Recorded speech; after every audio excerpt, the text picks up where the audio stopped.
Good morning children. आपके हिंदी कक्षा में आपका स्वागत है।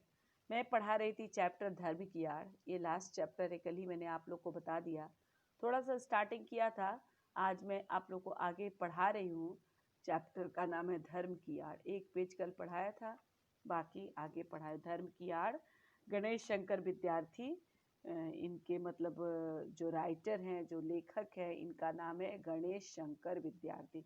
गणेश शंकर विद्यार्थी का जन्म जो है ना 26 अक्टूबर 1890 इलाहाबाद के अतरसुइया मोहल्ले में कायस्थ परिवार में हुआ था। इनके पिता का नाम जय नारायण था, जो हथगांव फतेहपुर उत्तर प्रदेश, वो हथगांव जो है ना उत्तर प्रदेश में है। पिता का हथगांव उत्तर प्रदेश में निवासी थे। गरीब और धार्मिक प्रवृत्ति पर अपने उसूलों के पक्के इंसान थे।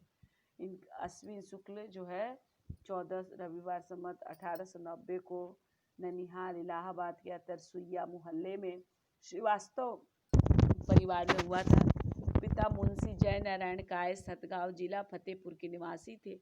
माता का नाम गोमती देवी था। पिता ग्वालियर रियासत में मुंगावली के एंग्लो वर्नाक्युलर स्कूल के हेडमास्टर थे।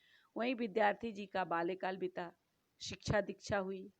विद्यारंभ उर्दू से हुआ और 1905 ईस्वी में भेलसा से अंग्रेजी मिडिल परीक्षा पास की। 1907 ईस्वी में प्राइवेट परीक्षार्थी के रूप में कानपुर से एंट्रेंस परीक्षा पास करके आगे की पढ़ाई के लिए इलाहाबाद के कायस्थ पाठशाला कॉलेज में भर्ती हुए। उसी समय से पत्रकारिता की ओर इनका झुकाव हुआ और भारत में अंग्रेजी राज के यशस्वी लेखक पंडित सुंदरलाल कायस्थ इलाहाबाद के साथ हिंदी साप्ताहिक कर्मयोगी के संपादन में सहयोग देने लगे। 1911 में विद्यार्थी जी सरस्वती में पंडित महावीर प्रसाद द्विवेदी के सहायक के रूप में नियुक्त हुए। कुछ समय बाद वो सरस्वती पत्रिका को छोड़ के अभ्युदय में सहायक संपादक हुए। 1913 तक रहे। 2 ही महीने बाद 9 नवंबर 1913 को कानपुर से स्वयं अपना हिंदी साप्ताहिक प्रताप नाम से निकाला। इसी समय से विद्यार्थी जी का राजनीतिक, सामाजिक और प्रौढ़ साहित्यिक जीवन का आरंभ हुआ। पहले क्या था, इन्होंने लोकमान्य तिलक को अपना राजनीतिक गुरु माना, किंतु राजनीति में गांधी जी के अवतरण के बाद ये उनके अनन्य भक्त हो गए।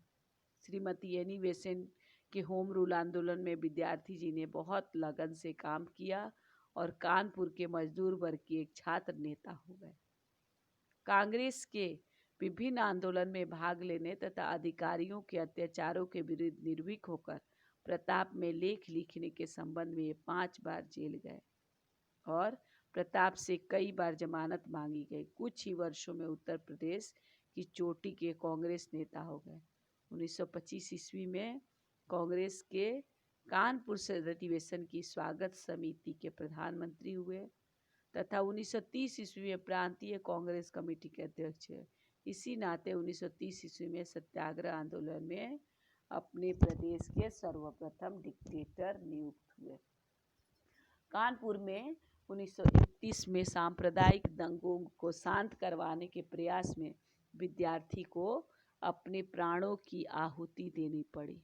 बहुत कम आयु में उनकी मृत्यु हो गई। उनके जीवन में अपने लेखों में गरीब, किसानों, मजलूमों, मजदूरों आदि के प्रति इन्होंने सच्ची हमदर्दी का इजहार किया है। ये पाठ जो है धर्म की आड़, इसमें विद्यार्थी ने उन लोगों के कुटिल चालों को बेनकाब किया। बेनकाब करना माने उनके चेहरे से पर्दा उठाया है, जो धर्म की आड़ को लेकर जन सामान्य को आपस में लड़ाकर अपना स्वार्थ सिद्ध करने की फिराक में रहते हैं। धर्म की आड़ में अपना स्वार्थ सिद्ध करने वाले हमारे ही देश में हो, ऐसा नहीं है। विद्यार्थी अपने इस पाठ में दूर देशों में धर्म की आड़ में कैसे कैसे कुकर्म हुए हैं, कैसी कैसी अनीतियाँ हुई हैं, कौन कौन लोग, वर्ग और समाज उनके शिकार हुए, इसका खुलासा वो करते हुए चलते हैं। ये चैप्टर में हम पढ़ा चुके थे। इस समय देश में धर्म की आड़ है, धूम मची हुई है। पाश्चात्य देशों के बारे में भी बताया है कि धनी लोग गरीब मजदूरों की झोपड़ी का मजाक उड़ाते हैं। अट्टालिकाएं उनकी बड़ी बड़ी बड़ी वाले आकाश से बात करती है। तो बोले इसी कारण मैंने पाश्चात्य देशों के धनी और गरीब के इसी शोषण के कारण इसी बीच इतनी अंतर के कारण साम्यवाद और बोल्शेविज्म आदि का जन्म हुआ। साम्यवाद है कार्ल मार्क्स के द्वारा प्रतिपादित राजनीतिक सिद्धांत जिसका उद्देश्य विश्व में वर्गहीन समाज की स्थापना करना। मैंने साम्यवाद की स्थापना कार्ल मार्क्स ने किया था। वो एक राजनीतिक सिद्धांत है जिसका उद्देश्य जिसका लक्ष्य था विश्व में वर्गहीन माने कोई वर्ग नहीं होना चाहिए, सभी बराबर हैं। बोल्शेविज्म क्या है? सोवियत क्रांति के बाद लेनिन के नेतृत्व में सोवियत रूस में 1970 में जो क्रांति हुई थी 1917 में, उसके बाद लेनिन के नेतृत्व में स्थापित व्यवस्था उसी माने इसी धनी गरीब के कारण, इसी धनी गरीब के अंतर के कारण साम्यवाद और बोल्शेविज्म का जन्म है। हमारे देश में इस समय धनपतियों का इतना जोर नहीं है या धर्म के नाम पर कुछ इन्हीं गिने आदमी अपने हीन स्वार्थों की सिद्धि के लिए करोड़ों आदमियों की शक्ति का दुर्मन। हमारे देश माने जैसे विदेशों में पाश्चात्य देशों में धनपतियों का जोर है, हमारे यहाँ इतना धन वाले लोग धनी लोग इतने जोर नहीं देते। यहाँ धर्म के नाम पर कुछ इने गिने आदमी अपनी हीन स्वार्थों की सिद्धि के लिए माने धर्म के नाम पर कुछ लोग अपने हीन स्वार्थ अपना स्वार्थी सिद्ध के लिए करोड़ों आदमियों की शक्ति का माने यहाँ धन की बात नहीं है, धर्म को लेके करोड़ों आदमी की शक्ति का दुरुपयोग करते हैं। गरीब का धनाढ़ियों द्वारा चूसा जाना इतना बुरा नहीं है जितना बुरा यहाँ वहाँ धन की मार यहाँ बुद्धि पर माने गरीब लोग को धनी लोग शोषित करते हैं, वो यहाँ इतना बुरा नहीं है। ये दिया पाश्चात्य देशों में धन की मार है माने धन के द्वारा लोग जो है ना एक दूसरे को प्रताड़ित करते हैं। लेकिन यहाँ क्या है, बुद्धि को भ्रष्ट कर देते हैं, बुद्धि का उपयोग नहीं करने देते लोग, बुद्धि का अपना प्रयोग नहीं करते हैं, आगे जो बोलता है उसी का अनुसरण करते हैं। यहाँ धन दिखाकर करोड़ों को वश में किया जाता है, फिर मनमाना धन पैदा करने के लिए। जब मैंने कह रहा है कि वहाँ पे क्या है, पाश्चात्य देश तो वेस्टर्न कंट्री में जी के मल्टीनेशनल कंपनी इतने बड़े बड़े कंपनीज है, वो पैसा दिखाते हैं, पहले इतना पैकेज देंगे, इतना पैकेज दिखा कर धन दिखाकर क्या किया जाता है, करोड़ों माने लोगों को अपने वश में किया जाता है। लोग अट्रैक्ट होकर चले जाते हैं कि धन दिखाया जाता है। फिर मन माना धन माने जितना ज़्यादा माने हम इतना धन आपको दे रहे हैं, अब हम चाहते हैं कि आप इतना धन इतना प्रोडक्शन हमको दें। मन माना धन पैदा करने के लिए इतना पैसा दिखा दिया जाता है, पहले इतनी का पैकेज है, उसके बाद टारगेट दे दिया जाता है कि आपको इतना चीज़ करना है, इतना वो पैदा करने के लिए मैंने उस तरह सबको लगा दिया जाता है। यहाँ है बुद्धि पर पर्दा डालकर पहले ईश्वर और आत्मा का स्थान अपने लिए लेना, फिर धर्म ईमान ईश्वर और आत्मा के नाम पर अपनी स्वार्थ सिद्धि के लिए लोगों को मैंने यहाँ क्या किया जाता है, बुद्धि मैंने किसी का बुद्धि काम करने नहीं दिया जाता है, बुद्धि को भ्रष्ट कर दिया जाता है उल्टा सीधा बात पढ़ाकर। और ईश्वर अपने आप को समझता, वो धार्मिक व्यक्ति अपने आप को ईश्वर समझता है, आत्मा का स्थान अपने लिए ले लेता है और स्वार्थ सिद्धि के लिए लोगों को लड़ाता भिड़ाता है।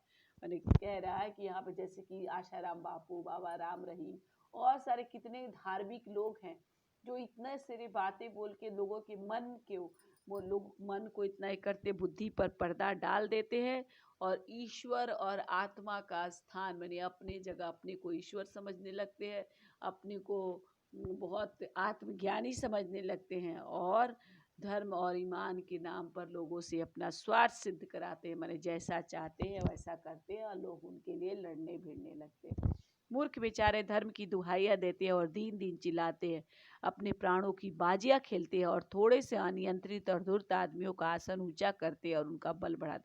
मैंने मूर्ख लोग जो हैं धर्म की दुहाइयाँ मैंने धर्म के नाम पर कुछ भी करने को तैयार हो जाते हैं। दिन दिन मैंने गरीब गरीब चिल्लाते रहते हैं, धर्म के नाम पर कुछ भी मर मिटने को तैयार हो जाते हैं, अपने प्राण की बाजी जया जान देने और लेने को तैयार हो जाते हैं। थोड़े से अनियंत्रित मैंने जो नियंत्रण में नहीं होते मन माना और धूर्त आदमी मैंने जो लोग जैसे नेता लोग आजकल हैं, उल्टा सीधा बात करके वो लोग क्या करते हैं, अपने खुद मिल जाते हैं, लेकिन वो नेता दूसरा पार्टी का शिकायत करेगा, वो मिलेगा तो दूसरा पार्टी का शिकायत करेगा और हम लोग को लड़ाते भिड़ाते रहते हैं क्योंकि हम लोग अपनी बुद्धि का प्रयोग नहीं करते हैं।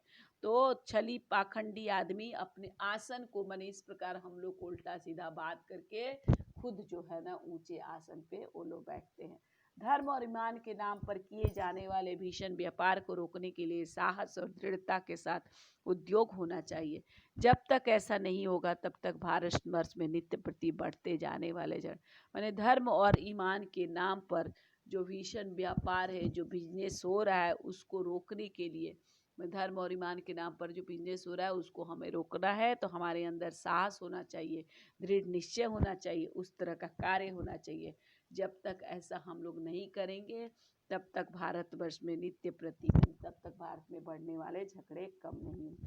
धर्म की उपासना के मार्ग में कोई भी रुकावट न हुई हो। जिसका मन जिस प्रकार चाहे उसी प्रकार धर्म की भावना को अपने मन में, धर्म की उपासना में, धर्म के मानने के रास्ते में कोई भी रुकावट, कोई भी रोक, कोई भी प्रतिबंध, जिसको मन चाहे माने हमारा मन चाहे किसी धर्म को माने, नहीं मन चाहे नहीं माने, जिस प्रकार की धार्मिक भावना हमारे मन में हो वैसा रखना चाहिए। इस प्रकार का हमारा जीवन होना चाहिए। धर्म और ईमान मन का सौदा हो, ईश्वर और आत्मा के बीच का संबंध हो, आत्मा को शुद्ध करने, ऊंचे उठाने का साधन हो, वह किसी दशा में भी दूसरे व्यक्ति की स्वाधीनता को छीनने या कुचल माने धर्म और ईमान जो होता है, ईमानदारी जो होता है, मन का सौदा होना चाहिए।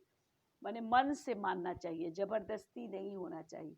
ईश्वर और आत्मा ने, ईश्वर को अगर मान रहे हैं तो ईश्वर और अपने आत्मा के बीच, अंतरात्मा के बीच माने आत्मा से, अंतरात्मा से हमें भगवान को मानना है, तभी मान सकते हैं, किसी के कहने से नहीं। आत्मा को शुद्ध करने माने जब हम किसी धर्म को मानते हैं, भगवान को मानते हैं, तो भगवान तब हम आत्मा को, अपने आत्मा को शुद्ध करते हैं। अंतरात्मा आत्मा को शुद्ध करने, ऊंचे उठाने का साधन हो। ऊंचे उठाने माने मन को पवित्र करने का, आगे बढ़ने का, ऊंचे उठाने का। वह किसी दशा में माने किसी भी स्थिति में किसी दूसरे व्यक्ति की स्वाधीनता माने ऐसा धर्म, इस प्रकार का धर्म नहीं होना चाहिए कि हम किसी व्यक्ति की स्वतंत्रता को कुचल रहे हैं, किसी व्यक्ति की स्वाधीनता को कुचल रहे हैं, किसी व्यक्ति, इस प्रकार का धर्म नहीं होना चाहिए। धर्म होना चाहिए अपने मन का वस्तु होना चाहिए, किसी की स्वतंत्रता को, किसी की स्वाधीनता को कुचलने का साधन। आपका मन चाहे उस तरह का धर्म आप माने और दूसरों का मन चाहे उस प्रकार का धर्म माने। दो भिन्न धर्मों को मानने वालों के टकरा जाने के लिए कि हमारा मन चाहता है वो धर्म मानते हैं, दूसरे का मन चाहे वो धर्म मानते हैं। कोई दुनिया में कोई भी किसी धर्म को मान सकता है और एक धर्म दूसरे धर्म की महत्व दे, एक धर्म दूसरे धर्म के बीच टकराने का कोई जगह नहीं हो। ये नहीं कि हम अपने धर्म को मानते हैं, दूसरे धर्म की बुराई करते हैं, ऐसा कभी नहीं होना चाहिए। दो अलग अलग धर्म के बीच कोई भी झगड़ा झंझट नहीं होना चाहिए, कोई भी झगड़ा झंझट का स्थान नहीं होना चाहिए। यदि किसी धर्म के मानने वाले कहीं जबरदस्ती टांग अड़ाते हो तो इनका इस प्रकार देश के स्वाधीनता के विरुद्ध होगा। माने कोई दूसरा धर्म का व्यक्ति, कोई दूसरा धार्मिक व्यक्ति, कोई दूसरे धर्म से संबंधित व्यक्ति अगर दूसरे व्यक्तियों को धर्म के माने मानने वालों के बीच, उनके मंतव्यों, उनके बातों के बीच टांग अड़ाते हैं, माने दखल देते हैं, तो इस प्रकार का ऐसा कार्य जो है ना देश के स्वाधीनता के विरुद्ध, स्वाधीनता के खिलाफ समझा जाए। इस प्रकार बेटा आज यही तक। मैंने लेखक का कहना है कि धर्म जो है, धर्म के आड़ में, धर्म के बीच में जो कार्य होते हैं वैसे कार्य, वैसे गलत कार्य वैसे नहीं होनी चाहिए। और धर्म को जो है ना, हमें धर्म को मानना चाहिए तो अपने हिसाब से मानना चाहिए, ना कि किसी को कहने का। आपका मन करे तो आप धार्मिक प्रवृत्ति को हो, नहीं मन करे तो नहीं हो। आपको मन करे किसी धर्म को माने, नहीं मन करे नहीं माने, परंतु आप किसी के धार्मिक भावना को ठेस नहीं पहुंचाए। थैंक यू बच्चों, आज यहीं तक और आगे मैं कल पढ़ाऊंगी। धन्यवाद बेटा।